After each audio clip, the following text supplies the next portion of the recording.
देखो आर्टिकल 18 जो है बेसिकली वो क्या कहता है कि everyone has the right to freedom of thought, consciousness and religion.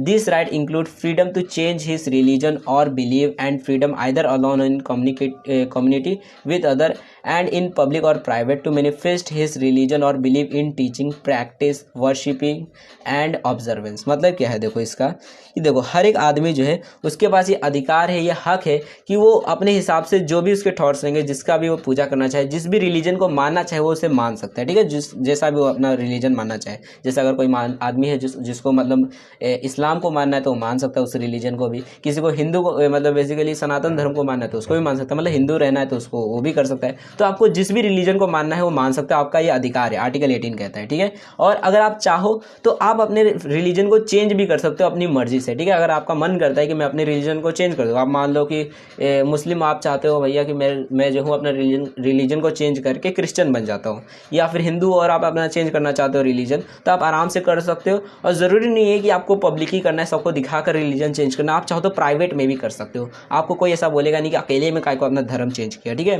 तो बेसिकली यहाँ पर आपको आर्टिकल 18 जो है आपको रिलीजन की आज़ादी देता है कि आप अपने हिसाब से जो भी रिलीजन जो है उसको आप मान सकते हो, उसका बिलीव रख सकते हो और चाहे तो उसे चेंज भी कर सकते हो, ठीक है। उसके बाद देखो अब आर्टिकल 19 आपको क्या बोलता है। आर्टिकल 19 कहता है कि everyone has the right to freedom of opinion and expression. This right include freedom to hold opinions without interference and to seek, receive and impart information and ideas through any media and regardless of fortunates. मतलब क्या देखो कि article 19 कहता है कि आपको बोलने की आज़ादी, आपको अपने एक्सप्रेशन जो भी ओपिनियंस है वो उसे देने की आज़ादी है। मतलब क्या एक्सप्रेशन का मतलब होता है, जैसे अगर मान लो आपको कोई चीज़ अच्छी लगती है, ठीक है, तो जब हम उससे दिखाते हैं लोगों को, जैसे अगर मान लो कोई नेता है उसका काम आपको पसंद नहीं आ रहा है, ठीक है, तो उसको दिखाने के लिए नहीं हम प्रोटेस्ट करते या फिर उसका पुतला जला देते हैं, पोस्टर के ऊपर चप्पल की माला पहना देते हैं, ठीक है। तो वो होता है एक्सप्रेशन कि हम ये दिखाना चाहते हैं कि ये नेता हमको पसंद नहीं है, इसका काम हमें पसंद नहीं है, ठीक है। तो ये चाहे तो आप कर सकते हो, आपके पास ये आज़ादी है कि आपके जो भी एक्सप्रेशन है आप लोगों को बता सकते हो। आप चाहो तो अपने ओपिनियंस तक को बता सकते हो। जैसे आप देखते होंगे टीवी न्यूज़ चैनल में अभी कोई रिजल्ट आया नहीं रहता किसी भी चीज़ का, पहले ही बोल देते क्या इस साल ये मोदी जी जीतेंगे चुनाव, मतलब पहले ही उन लोग अपना ओपिनियन दे देते हैं, ठीक है। तो क्योंकि उनके पास ये अधिकार है, बेसिकली फ्रीडम है कि वो अपना ओपिनियन भी दे सकते हैं, ठीक है। तो बेसिकली ये आपका आर्टिकल 19 आपको ये अधिकार देता है कि आप अपनी ओपिनियन को फ्रीडम पूरी तरह से बता सकते हो लोगों को, और अपने एक्सप्रेशन को भी दिखा सकते हैं, जो भी आप दिखाना चाहते हो कि भैया मेरे को खुशी हो रही है या फिर दुखी हो रही है, ठीक है, मेरे को पसंद आ रहा है सामने वाला आदमी कि नहीं आ रहा है।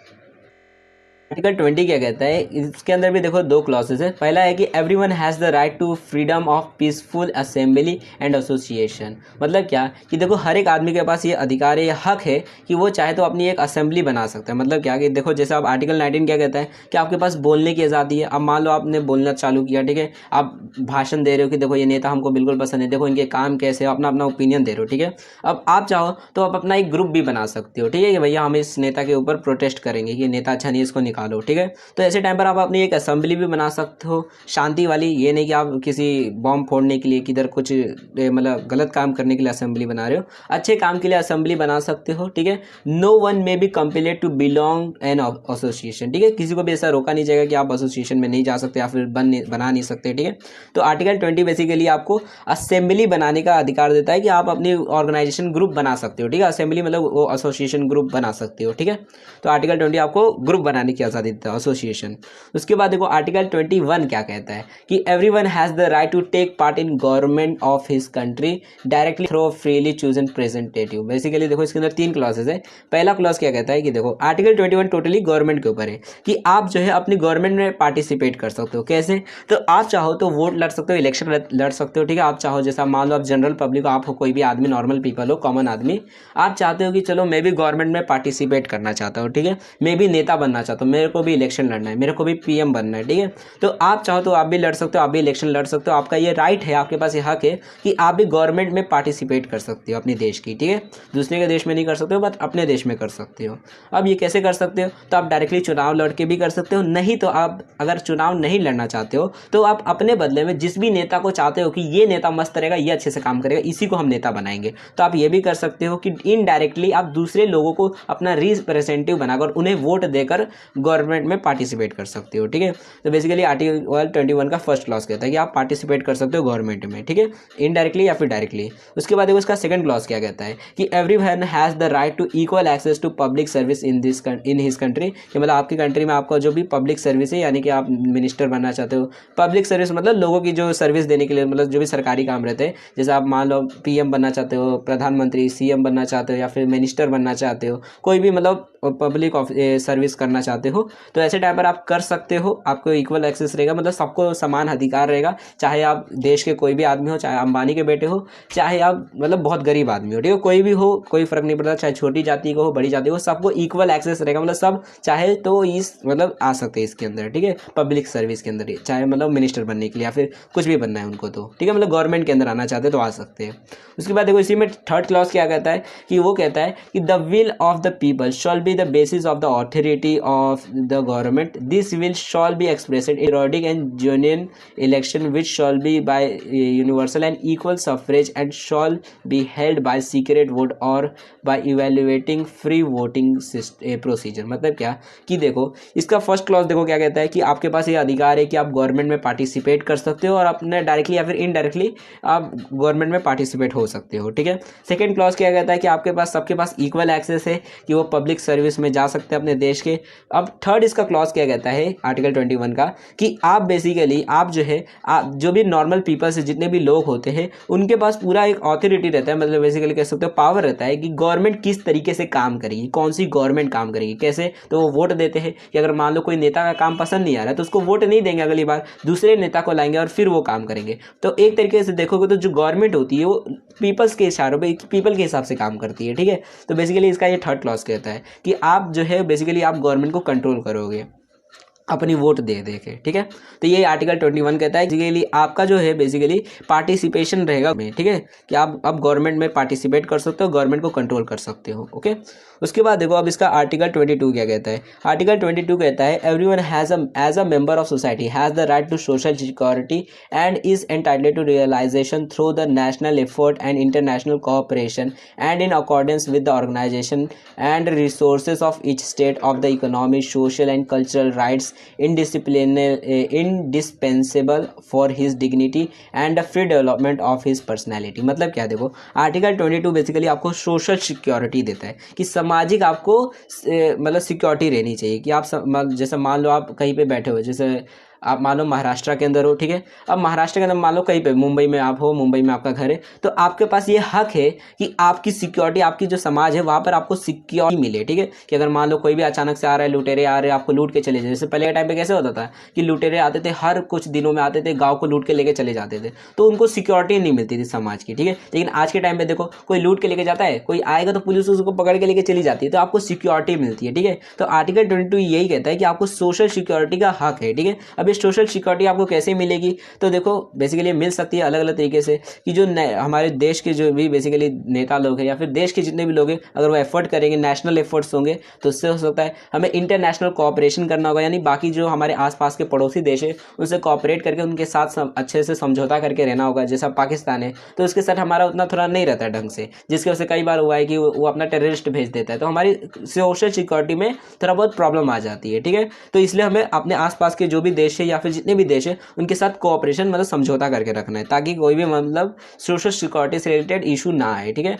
और जितने भी मतलब रिसोर्सेज रहते हैं कि हमें रिसोर्सेज की भी कमी नहीं करनी है, कि मतलब रहता है ना कि पैसा कम हो जाता है, वो सारी चीज़ें, तो ये सारी चीज़ों को करना रहेगा। तो आर्टिकल 22 यही कहता है कि आपको हक है कि आपको समाज में सिक्योरिटी मिले, यही बेसिकली है, ठीक है, आर्टिकल 22। उसके बाद देखो आर्टिकल 23 क्या कहता है। इसके अंदर बेसिकली 4 क्लॉजेज है, 4 बातें हैं आर्टिकल 23 के अंदर, तो एक एक करके समझते हैं। देखो कि everyone has the right to work to free choice of employment to just and favourable condition of work and to protection against employment. मतलब क्या कि हर एक आदमी के पास बेसिकली अधिकार है कि वो अपने मन पसंद का काम कर सकते हैं, जो भी वो चॉइस करता है। और मान लो मन करता है कि मैं मैकेनिक बन जाऊँ तो वो बन सकता है, उसको कोई ज़बरदस्ती नहीं कर सकता तेरे को यही काम करना होगा, ठीक है। तो हर एक आदमी के पास अधिकार है कि वो अपने हिसाब से जो चाहे वो काम कर सकता है, ठीक है। जैसे पहले होता था लोग बंधुआ मजदूर बना लेते थे कि अगर मान लो आपके बाप दादा ने कोई कर्जा लिया था और वो भर नहीं पाया तो वो मतलब मजदूरी पे रख देते थे, और वो अपना जो लड़का रहता था, बच्चा रहता था, वो दूसरा काम नहीं कर सकता था, उसी का स्टेट का ही काम करना पड़ेगा और भाग नहीं सकता था। ठीक है, तो वो बेसिकली हटा दिया कि मतलब क्या कि आप अपने हिसाब से जो चाहे वो काम कर सकते हो, कोई भी आपसे ज़बरदस्ती कोई भी एक काम नहीं करवा सकता, आप अपने हिसाब से जो भी आपकी चॉइस रहेगी वो हिसाब से आप काम कर सकते हो अपना अनएम्प्लॉयमेंट को दूर करने के लिए। ठीक है, उसी में सेकंड क्लॉज क्या कहता है कि everyone without any discrimination has the right to equal pay for equal work. यानी क्या कि अगर मान लो आपके सामने वाले ने कोई काम किया, मान लो कोई दो लोग हैं, मान लो एक छोटी जाति का एक बड़ी जाति का है, और मान लो बड़ी जाति वाले ने मान लो 1 घंटा काम किया और आपने भी 1 घंटा काम किया है, तो आपका ये अधिकार बनता है, चाहे आप छोटी जाति के क्यों ना हो, आपका अधिकार बनता है कि मतलब आपको भी जो है जितना उसको पैसे दिए जा रहे हैं उतना आपको भी मिले, क्योंकि आपने भी उतनी ही मेहनत की है। ठीक है, तो मतलब जितनी सामने वाला मेहनत करेगा, अगर आपने भी उतनी मेहनत की है तो आपका ये हक है कि आपको उतने ही पैसे मिले जितना उसको मिल रहा है। ठीक है, तो ये मतलब बेसिकली इसका सेकंड क्लॉज है कि इक्वल पे मिलना चाहिए आपको। उसके बाद थर्ड क्लॉज क्या कहता है कि everyone who work has the right to just and favourable remuneration insuring for himself and his family an existence worthy of human dignity and supplemented if necessary by other means of social protection. ठीक है, कि मतलब आपको इतने पैसे मिलने चाहिए, मतलब हर एक आदमी का ये अधिकार है कि उसके पास इतने पैसे मिलने चाहिए, मतलब वो कोई काम कर रहा है, मान लो किसी कंपनी में आप काम कर रहे हो तो आपको इतने पैसे मिलने चाहिए आपकी कंपनी के अंदर कि आप अपनी ज़रूरतों को पूरी कर सको, अपनी फैमिली चलाने के लिए, अपने आप को जिंदा रखने के लिए। ठीक है, और आपकी जो भी ज़रूरतें हैं, जो भी सोशल प्रोटेक्शन के लिए जो भी चीज़ें चाहिए, अब जैसे घर वर चाहिए, घर कपड़ा रोटी मकान चाहिए ना, मान लो नंगे घूमोगे तो ना कपड़ा चाहिए अपनी इज्जत को बचाने के लिए। ठीक है, अब मान लो घर पे बच्चे लड़की है, मान लो घर पे लड़की है तो उसको कपड़ा वपड़ा देना रहेगा ना, तो उसके लिए पैसे चाहिए रहेंगे। तो अगर कोई कंपनी है मान लो और आपको बहुत कम पैसा दे रही है तो ये आपका अधिकार छीन रही है, आपको एक सही मतलब अच्छा रेम्युनरेशन पैसा नहीं दे रही है। ठीक है, तो इसलिए आपका ये अधिकार बनता है कि आपको अच्छा खासा पैसा मिले ताकि आप अपने जो भी ज़रूरतें हैं, ताकि सोशल प्रोटेक्शन जो भी आपकी नीड्स है उससे पूरी कर सको आप। ठीक है, आपकी फैमिली की भी और आपकी भी। उसके बाद देखो इसका फोर्थ क्लॉज क्या कहता है कि everyone has the right to form and to join trade union for the protection of his interest. यानी क्या कि हर एक आदमी का ये हक है कि वो चाहे तो कोई भी एक ट्रेड यूनियन बना सकते हैं। ट्रेड यूनियन मतलब कि काम करने के लिए ग्रुप्स बनाते हैं कि भैया हम ये काम करेंगे, तो वो ट्रेड यूनियन आप चाहो तो बना सकते हो, नहीं तो आप चाहो तो कोई बना हुआ ग्रुप है तो उसमें भी जाकर ज्वाइन हो सकते हो। ठीक है, मजदूरों का ग्रुप रहता है ना, वही बेसिकली। ठीक है, तो आप चाहो तो बना भी सकते हो, नहीं तो खुद उसमें ज्वाइन भी हो सकते हो, तो ये भी आपका राइट है। तो ये बेसिकली आर्टिकल 23 जो है पूरा वर्क के ऊपर है कि आपको काम करने की आज़ादी, आपको इक्वल जितना आप काम करोगे तो अगर सामने वाला जितना काम किया उतना आपको रेम्युनरेशन पैसा मिलना चाहिए, आपका अधिकार है। और साथ ही में जितना आप काम करते हो, मतलब कोई भी अगर आप काम करें तो आपको इतने पैसे मिलने चाहिए कि आपकी जो भी ज़रूरतें हैं फैमिली की भी और आपकी वो पूरी हो जाए, और सोशल सिक्योरिटी की वो सारी चीज़ें भी हो जाए। ठीक है, तो बेसिकली आर्टिकल 23 कहता है हमारा कि आपको वर्क की आज़ादी, आप जो चाहे वो काम कर सकते हो। उसके बाद देखो आर्टिकल 24 क्या कहता है कि everyone has the right to rest and leisure including reasonable limitation of working hours and periodic holidays with pay. मतलब क्या है, देखो कि आर्टिकल 24 कहता है कि आपके पास ये हक है, ठीक है, आपका ये अधिकार है कि आपको अगर मान लो आप कंपनी में काम करने जाते हो तो आपको वहाँ पर कुछ समय के लिए छुट्टी मिलनी चाहिए। जैसा अब रहता है ना, संडे को छुट्टी मिलती है या फिर फ्राइडे को छुट्टी मिलती है या फिर कुछ हाफ डे रहते हैं, तो ऐसे आपको छुट्टी मिलनी चाहिए। बीच बीच में देखोगे तो लंच टाइम रहता है, रेस्ट टाइम रहता है काम के टाइम पर, तो आपको मिलना चाहिए, वो आपका अधिकार है। ठीक है, और अगर आपको नहीं मिल रहा है तो देखोगे तो एक टाइप से आपका अधिकार छीना जाता है। तो काफ़ी सारी कंपनीज होती है जो ऐसा नहीं देती है, संडे को छुट्टी नहीं देती है, तो ये बेसिकली आर्टिकल 24 का उल्लंघन कर रहे हैं। ठीक है, बट यहाँ पर एक चीज़ आपको बता दूँ कि देखो ये जो हमारा UDHR है, ठीक है, universal declaration of human right, ये जो है इसको आप कोर्ट में जाकर केस नहीं कर सकते। ठीक है, कि अगर मान लो कोई आदमी है जो universal declaration of human rights के आर्टिकल्स का पालन नहीं कर रहा है, तो अगर आप मान लो जैसे कोई कंपनी है मान लो वो आपको छुट्टी नहीं देती है, ठीक है, आपको रेस्ट भी नहीं देती है, तो ऐसे टाइम पर आप केस नहीं कर सकते कोर्ट में कि देखो ये UDHR का आर्टिकल 24 का उल्लंघन कर रहा है, हमको छुट्टी रेस्ट नहीं दे रहा है, ठीक है, हॉलीडेज का पैसा नहीं दे रहा है। तो ऐसे टाइम पर देखोगे तो बेसिकली UDHR के जितने भी आर्टिकल्स है वो एक टाइम पर देखो तो इन्फोर्सेबल नहीं, आप कोर्ट में जाकर लड़ नहीं सकते उससे रिलेटेड। ठीक है, बट क्योंकि देखो यहाँ पर ये चीज़ है कि जब UDHR के जो आर्टिकल्स बनाए जा रहे थे तो जितने भी देश थे वो सब मान रहे थे कि हाँ हम अपने देश के अंदर अंदर इन चीज़ों को मानेंगे, तो उन सारे देशों ने क्या किया था कि अपने अपने कॉन्स्टिट्यूशन के अंदर उन आर्टिकल्स को ऐड कर दिया था। हमारे देश के अंदर भी ये सारे आर्टिकल्स ऐड है, जिसकी वजह से अगर बेसिकली देखो तो यूडीएचआर के आर्टिकल्स मान्य नहीं है, आप कोर्ट में जाकर उसके ऊपर केस नहीं कर सकते, लेकिन क्योंकि ये आर्टिकल्स हमारे कॉन्स्टिट्यूशन के अंदर भी है, जिसकी वजह से यूडीएचआर के आर्टिकल्स मानो ना मानो, लेकिन हमारे कॉन्स्टिट्यूशन के अंदर वो आर्टिकल्स है, जिसकी वजह से वो आदमी को बेसिकली सजा मिल जाएगी। ठीक है, तो बेसिकली आप मतलब इतनी चीज़ थी। ठीक है, तो आर्टिकल 24 हमारा क्या कहता है कि आपके पास बेसिकली रेस्ट और लेजर, मतलब लेजर का मतलब होता है कुछ समय के आपको आराम मिले, तो उसकी आपकी मतलब बेसिकली आपका हक है ये। ठीक है, आपको मिलना चाहिए रेस्ट आपके काम में। ठीक है, और अगर मान लो कोई हॉलीडे देता है, आपको संडे की छुट्टी मिलती है, तो उसका आपको पैसा मिलना चाहिए उस छुट्टी का, ये नहीं कि आपको छुट्टी दे रहे तो पैसा नहीं दे रहे। ठीक है, तो ये आपका हक है, आर्टिकल 24 कहता है। उसके बाद देखो आर्टिकल 25 क्या कहता है कि everyone has the right to a standard of living, advocate for the health and well being of himself and of his family, including food, cloth, housing and medical care and necessary social services, and the right to security in the event of unemployment, sickness, disability, widowhood, old age और other lack of livelihood in circumstances beyond his control. मतलब क्या कि देखो article 25 क्या कहता है कि आपके पास जो भी ज़िंदगी जीने के लिए जो भी बहुत ज़्यादा इंपॉर्टेंट चीज़ें होती है, अब जैसे रोटी, कपड़ा, मकान, ये सारी चीज़ें जो होती है वो आपको मिले, ये आपकी आज़ादी है। ठीक है, मतलब ये आपको मिलनी चाहिए। ठीक है, जैसे आपने देखा होगा कि गवर्नमेंट जो है मतलब 2015-2016 में उस टाइम पर देखोगे तो काफ़ी ज़्यादा चल रहा था कि जिन लोगों के पास घर नहीं है, जो बेघर लोग हैं,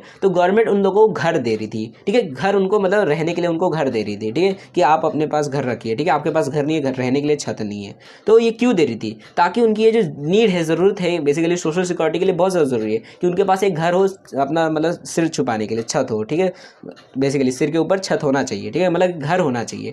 तो ये बेसिकली जो नीड है, जैसे आप खाना पीना देखोगे, जो बहुत ज़्यादा गरीब होते हैं, जिनको खाने के भी नहीं मिलते, तो काफ़ी सारे लोग होते हैं जो मतलब गवर्नमेंट ही होती है काफ़ी सारी जगहों पर, जैसे खाना वाना फ्री में, जैसे आंगनवाड़ी देख लो, तो वहाँ पर फ्री में खाना देते हैं। ठीक है, तो बेसिकली देखो आर्टिकल 25 क्या कहता है कि आपके पास ये हक है कि जो भी आपकी ज़िंदगी जीने के लिए ज़रूरी चीज़ें हैं, जैसे खाना पीना, दवाई, पानी, या फिर रहने वाली चीज़ें, मतलब घर वर हो गया, तो ये चीज़ें जो है वो आपको मिलनी चाहिए। ठीक है, अब जैसे मान लो आपके पास जेब में पैसा है, आपको कोई घर ही नहीं दे रहा है किराए में रहने के लिए, या फिर खरीदने के लिए भी नहीं दे रहा है घर। ठीक है, तो ये आपका अधिकार छीना जा रहा है। आपके पास पैसा, आप खरीदना चाहते हो लेकिन खरीदने के लिए दे ही नहीं रहे, बोल रहे तू छोटी जाति का, हम नहीं देंगे। जैसे अम्बेडकर जी थे, उनको क्या किया जाता था कि जब वो मतलब बहुत ज़्यादा मतलब पढ़ लिख गए थे, मतलब बहुत ज़्यादा मतलब अपने जहाँ पर जो राजा थे उनके इधर जब काम कर रहे थे वो, तो उस टाइम पर देखोगे तो काफ़ी ज़्यादा मतलब देखोगे तो पैसा था उनके पास, ठीक है, काम वाम कर रहे थे, पैसा उनके पास था। लेकिन जब भी वो किसी भी होटल के अंदर जाते थे, भैया हमको रेंट पे रूम मतलब अपना घर दे दो रहने के लिए,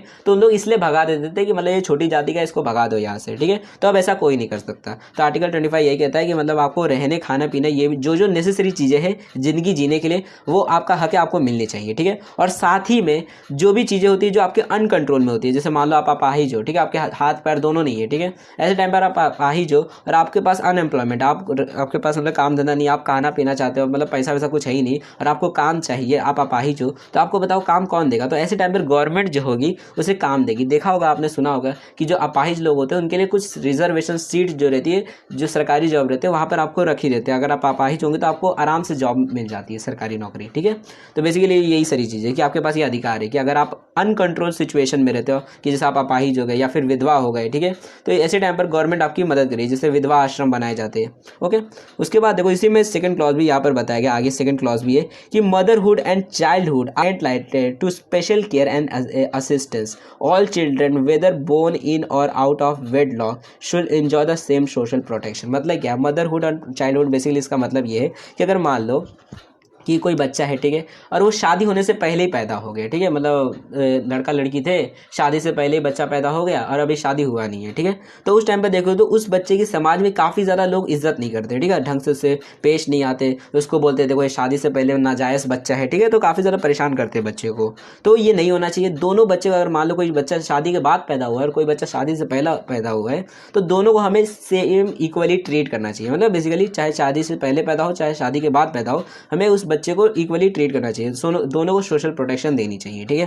तो ये हमारा बेसिकली इसका सेकंड क्लॉज कहता है। तो आर्टिकल 25 जो है बेसिकली हमारा पूरा आर्टिकल 25 ये आपको बेसिकली एडवोकेट लिविंग स्टैंडर्ड के ऊपर है कि आपको ज़िंदगी जीने के लिए जो जो चीज़ें ज़रूरत है वो आपको मिलनी चाहिए, आपकी ज़िंदगी अच्छी तरीके से आप जी सको, ठीक है।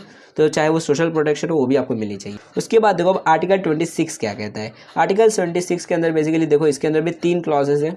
सबसे पहले देखो आर्टिकल 26 है किस चीज़ के बारे में, तो बेसिकली एजुकेशन के बारे में कि आपको एजुकेशन मिले इसका भी आपका अधिकार है, ठीक है। तो देखो क्या क्या चीज़ें लिखी हुई है कि सबसे पहले लिखा हुआ है कि everyone has the right to education, education should be free at least in elementary and fundamental stage, ठीक है। एलिमेंट्री का मतलब होता है जो हमारा प्राइमरी रहता है ना, पहली से लेकर 8वीं तक जो बच्चे रहते हैं, ठीक है, तो वो होता है एलिमेंट्री, ठीक है, मतलब जो प्राइमरी एजुकेशन होती है हमारी, तो वो जो होती है वो कम से कम फ्री होनी चाहिए। जैसे आपने देखा होगा सरकारी स्कूल में पहली से लेकर 8वीं तक फ्री रहता है, ठीक है, सरकारी स्कूल में आप पढ़ सकते हैं। उसके बाद रहता है कि आप सरकारी कॉलेज में जाओगे तो वहाँ पर आपको मेरिट के ऊपर रहता है, अच्छे मार्क्स आएंगे तो आपको जीबी में चले जाते हो जिसके ऊपर आपको मतलब कम पैसे देने पड़ते हैं, ठीक है, 400-500 में आपका एडमिशन हो जाता है। और अगर अगर अच्छा मतलब आपके मार्क्स नहीं आते तो उस टाइम पर देखोगे तो अगर आप रिजर्वेशन में चले जाओगे तब तो ठीक, नहीं जा पाते हो तब देखोगे तो आपको बेसिकली तब ज़्यादा फीस आपको देनी पड़ती है, तो वहाँ पर आपको पढ़ना पड़ेगा, मेरिट के ऊपर रहता है। तो वही यहाँ पर लिखा हुआ है कि everyone has the right to education, education shall be free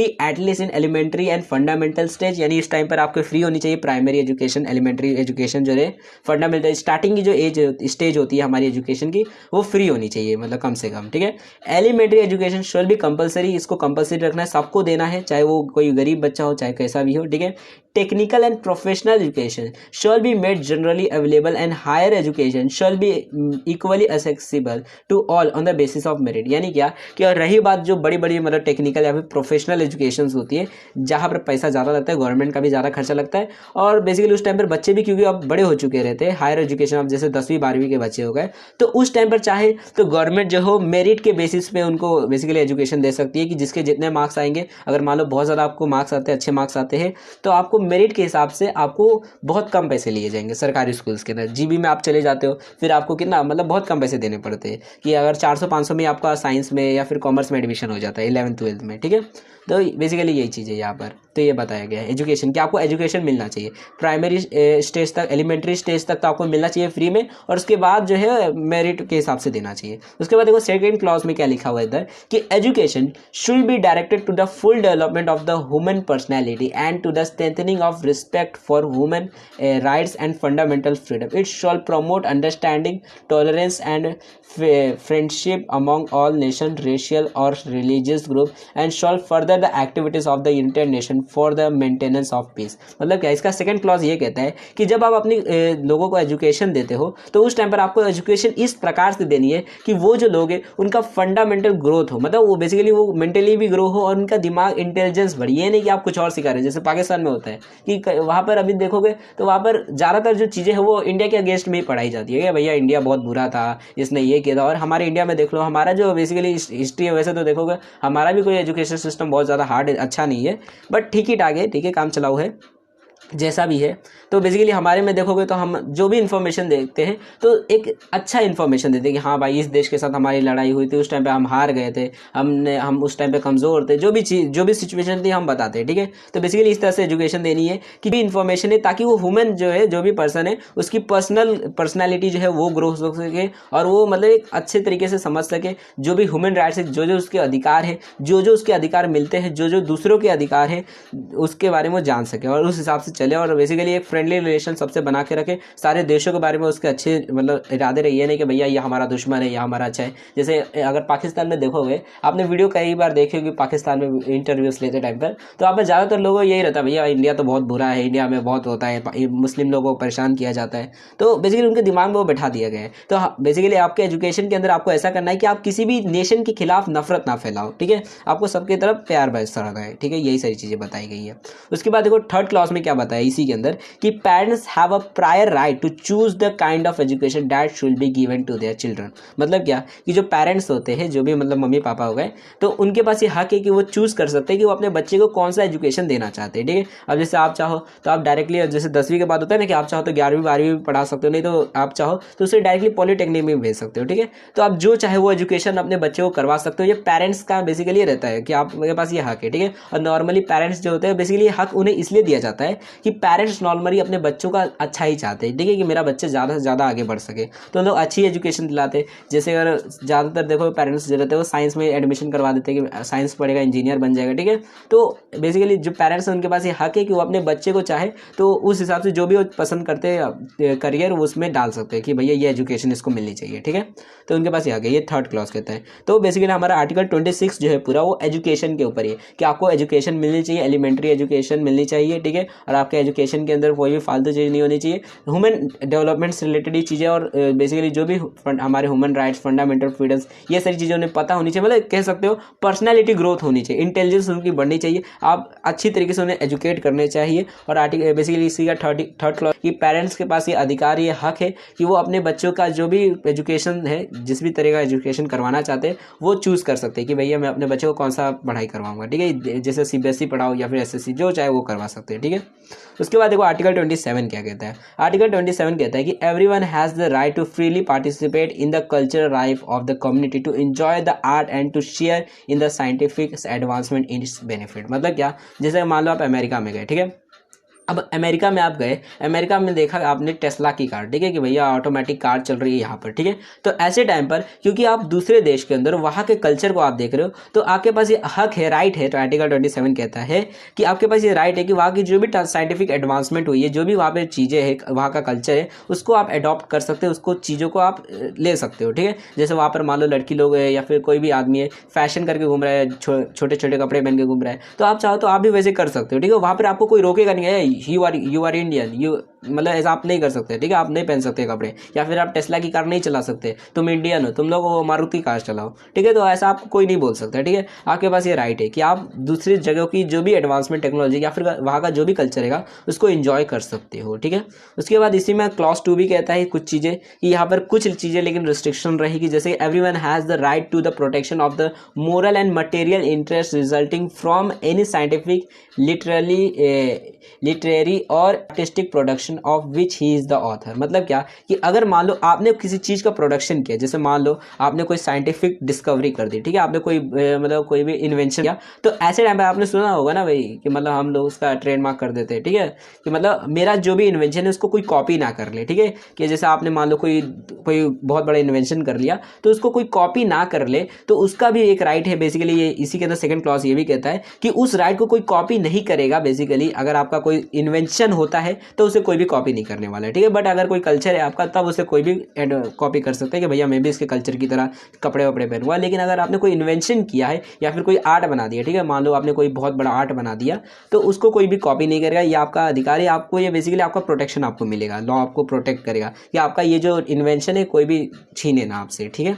उसके बाद देखो आर्टिकल 28 क्या कहता है, तो यहाँ पर देखो नेक्स्ट स्लाइड में देखते हैं। आर्टिकल 28 कहता है कि everyone is entitled to a social and international order in which the right and freedom set forth in this declaration can be fully realised. मतलब क्या कि देखो अब ये जो बेसिकली हमारा UDHR है, यूनिवर्सल डिक्लेरेशन, तो बेसिकली ये जो है हमारे पास ये अधिकार है कि ये जो बेसिकली जितने भी हमारे राइट्स दिए गए हैं डिक्लेरेशन के अंदर, तो इसके लिए एक प्रॉपर एक ऑर्डर रहना चाहिए, मतलब एक संस्था जो भी ऑर्गेनाइजेशन बना के रखनी चाहिए जहाँ पर हमें ये फील हो कि हाँ भाई यहाँ पर हम इसके बारे में बातचीत कर सकते हैं कि मतलब कि हमें ये राइट्स नहीं मिल रहे, हमारे ह्यूमन राइट्स छीने जा रहे हैं, जो भी चीज़ें है वो हम बता सके, ठीक है। तो ये बेसिकली हमारा अधिकार है कि ऐसी सोशल और इंटरनेशनल ऑर्डर होनी चाहिए, ठीक है, मतलब कोई भी एसोसिएशन ऐसी होनी चाहिए, ठीक है। तो उसके बाद देखो आर्टिकल 29 क्या कहता है। देखो बेसिकली ये म्यूचुअल रिस्पॉन्सिबिलिटी के ऊपर है। मतलब क्या, देखो अभी तक आपने सारे अपने हक के बारे में जाना कि आपके पास क्या क्या राइट्स है, ठीक है, क्या क्या फ्रीडम्स है, आपको क्या क्या राइट्स और क्या क्या फ्रीडम्स मिलते हैं, ठीक है। लेकिन देखोगे तो यहाँ पर आपको सिर्फ मिल रहा है,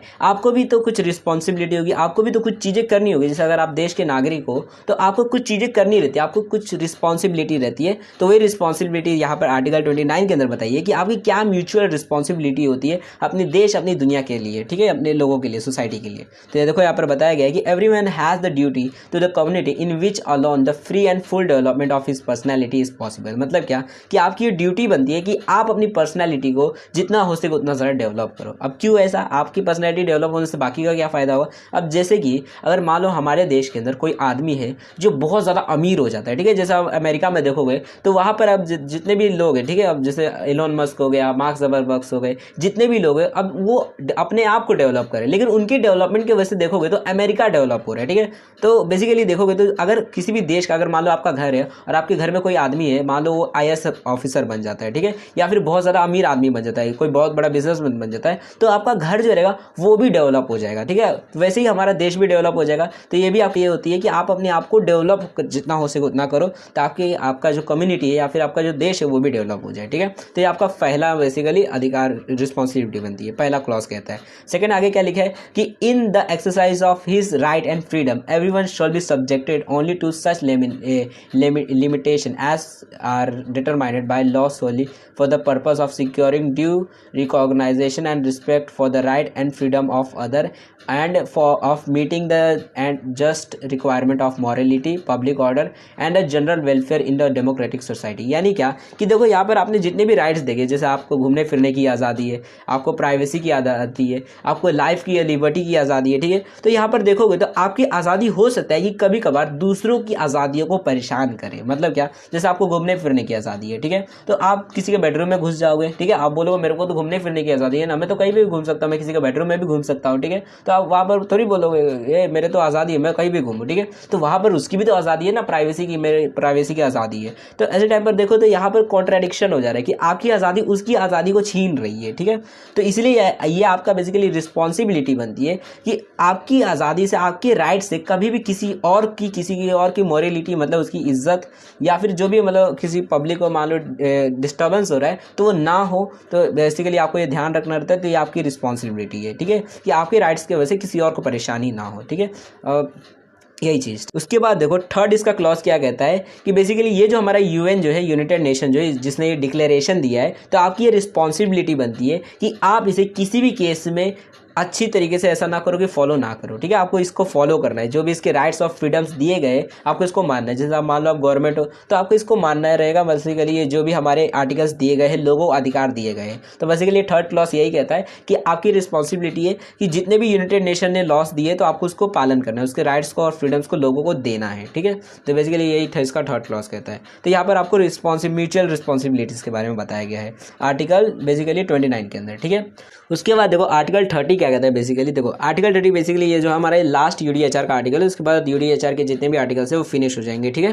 तो देखो इस आर्टिकल्स के अंदर बेसिकली आपको ये बताया गया है कि फ्रीडम फ्रॉम स्टेट और पर्सनल इंटरफेरेंस की, बेसिकली आप जितने भी आपकी प्रॉब्लम थी, जितनी भी आप गवर्नमेंट आपके ऊपर दबाव डालती थी, आपके राइट्स छीनती थी, तो वो अब आपकी नहीं छीनेगी, ठीक है। मतलब कैसे नहीं छीनेगी, तो देखो यहाँ पर लिखा हुआ है कि nothing in this declaration may be interpreted as implying for any state group और person any right to engage in any activity और to perform any act aimed at destruction of any of the right and freedom set forth therein. मतलब क्या कि देखो जितने भी यहाँ पर आर्टिकल्स दिए गए हैं डिक्लेरेशन के अंदर, जितनी भी चीज़ें बताई गई है, वो कोई भी बेसिकली उसको इंटरप्ट नहीं कर सकता, मतलब छेड़खानी नहीं कर सकता। जैसे कि कोई गवर्नमेंट हो गया, कोई भी आदमी हो गया, कोई भी ग्रुप हो गई, कोई भी मतलब कम्युनिटी है, तो उस डिक्लेरेशन को चेंज नहीं कर सकती। यहाँ पर जितने भी आपको अधिकार दिए गए हैं वो हर एक को मिलेंगे, ठीक है, चाहे वो कुछ भी कर ले। मतलब बेसिकली जितने भी यहाँ पर आपको राइट्स और फ्रीडम्स दिए गए हैं, तो बिना किसी भेदभाव के, बिना किसी प्रॉब्लम के, बिना किसी चीज़ के आपको वो राइट्स मिलेंगे, ठीक है। तो आर्टिकल 30 बेसिकली आपको डिक्लेयर करता है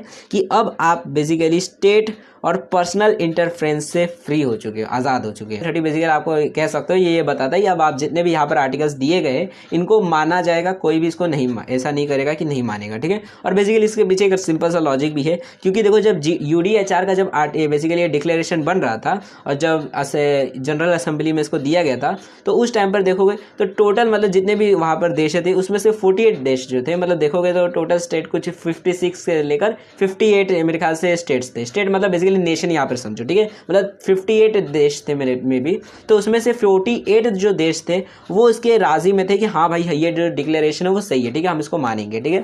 तो बेसिकली देखो तो ज़्यादातर देशों ने क्योंकि डिक्लेरेशन की सहमति से मान लिया था कि हाँ ये सही है डिक्लेरेशन, तो इससे देखोगे तो उन लोग ऑटोमेटिकली वहाँ पर अपने देशों में इसको मान्यता देते हैं और अपने इधर वो जितने भी यहाँ पर आर्टिकल्स दिए उसको मानते हैं, ठीक है। तो ऐसे ही आपको ये आर्टिकल्स के बेसिकली अपने अपने देश के कॉन्स्टिट्यूशन के अंदर उन लोग डाल देते हैं, ठीक है। तो आर्टिकल 30 बेसिकली बस आपको ये कंफर्म करता है कि ये जितने भी यहाँ पर आपको आर्टिकल्स दिए गए, आज़ादी राइट्स दिए गए हैं, फ्रीडम्स दिए गए, वो आपको मिलेंगे, कोई अभी आपसे नहीं छीनेगा, चाहे वो कोई भी स्टेट हो यानी गवर्नमेंट हो। स्टेट का मतलब बेसिकली देखो, कॉन्स्टिट्यूशन की भाषा में स्टेट मतलब कोई भी अथॉरिटी होती है, ठीक है, चाहे वो एयरप्लेन अथॉरिटी हो, कोई भी अथॉरिटी जो भी नियम कानून बनाती है, चाहे गवर्नमेंट हो, चाहे असेंबली हो, कोई भी हो, चाहे जैसे कि अब स्टेट गवर्नमेंट हो गई, पंचायत हो गई, जितनी भी बेसिकली जो भी अथॉरिटी होती है बोलते हैं, ठीक है। तो नॉर्मली हम जो सेंट्रल गवर्नमेंट होते हैं उसी को बोल देते हैं। तो जो भी हमारी गवर्नमेंट रहेगी, चाहे कोई भी ग्रुप हो गया, कोई भी आदमी हो गया, हमसे हमारे राइट्स को नहीं छीन सकता। तो ये हमारा आर्टिकल 30 हो गया, लास्ट आर्टिकल था यूडीएचआर का। मे बी यहाँ पे आपको समझ आ गया होगा सारी चीज़ें, पूरे जितने भी आर्टिकल्स हैं हमारे यूडीएचआर के हमने फिनिश कर लिए। काफ़ी लंबा लेक्चर हो गया था, कोई बात नहीं, मे बी आपको समझ आ गया होगा। अब अगर आपको कोई भी डाउट रहता है या फिर अभी भी आपके दिमाग में कोई भी क्वेश्चन है कि यूडीएचआर के कोई भी आर्टिकल्स आपको नहीं समझ आए, तो आप जो भी आपके डाउट्स होंगे आप कमेंट सेक्शन के अंदर पूछ सकते हो। एंड देखो, इसका जो नेक्स्ट लेक्चर है बेसिकली अब हम फंडामेंटल राइट्स के ऊपर देखने वाले कि फंडामेंटल राइट्स के जितने भी आर्टिकल्स है, बेसिकली देखो फंडामेंटल राइट्स जो है हमारे कॉन्स्टिट्यूशन के पार्ट 3 से चालू होता है, आर्टिकल 12 से लेकर आर्टिकल 35 तक। तो बेसिकली वहाँ पर जितने भी पार्ट्स है, right to equality, right to freedom, ये सारी चीज़ों को हम एक एक करके जितने भी आर्टिकल्स है टोटली हम देखने वाले हैं। आर्टिकल मतलब जितने भी फंडामेंटल राइट्स के जितने भी आर्टिकल्स है। तो आपको वो वाले लेक्चर्स देखने हैं तो चैनल को सब्सक्राइब कर दो और वीडियो को शेयर कर दो आपके जितने भी दोस्त लोग हैं उनके साथ में, ताकि जैसे ही हमारी नेक्स्ट वीडियो जो है हमारे चैनल पे अपलोड हो जाएगी तो उसकी भी आपको नोटिफिकेशन मिल जाएगी और उन वीडियोस को भी आप देख सकोगे। एंड अगर आपको कोई भी क्वेश्चंस रहेंगे फ्यूचर में आने वाली नेक्स्ट वीडियो के बारे में, तो आप चाहो तो हमारे इंस्टाग्राम पे भी हमें पूछ सकते हो, वहाँ पर जाओ फॉलो कर लेना और जो भी क्वेश्चंस रहेंगे पूछ सकते हो। एंड अगर आपको इस लेक्चर का पीडीएफ चाहिए स्टडी पर्पस के लिए तो आपको टेलीग्राम चैनल पर मिल जाएगा, तो वहाँ से जाकर आप डाउनलोड कर सकते हो इसके पीडीएफ को, अगर आपको स्टडी पर्पस के लिए चाहिए होगा तो, ठीक है। तो दोनों के जो लिंक है आपको डिस्क्रिप्शन में मिल जाएंगे। एंड अगर आप वीडियो को लेट देख रहे हो, मतलब 2-3 दिन बाद देख रहे हो वीडियो अपलोड होने के बाद, तो मे बी इसकी नेक्स्ट वीडियो यहाँ पर आ गई होगी, इसकी प्लेलिस्ट एक बार चेक कर लेना, यहाँ पर मे बी नेक्स्ट वीडियो आ गई होगी, तो जाकर एक बार देख सकते हो नेक्स्ट वीडियो को भी। So thanks for watching my video, हमने नेक्स्ट वीडियो मिलेंगे।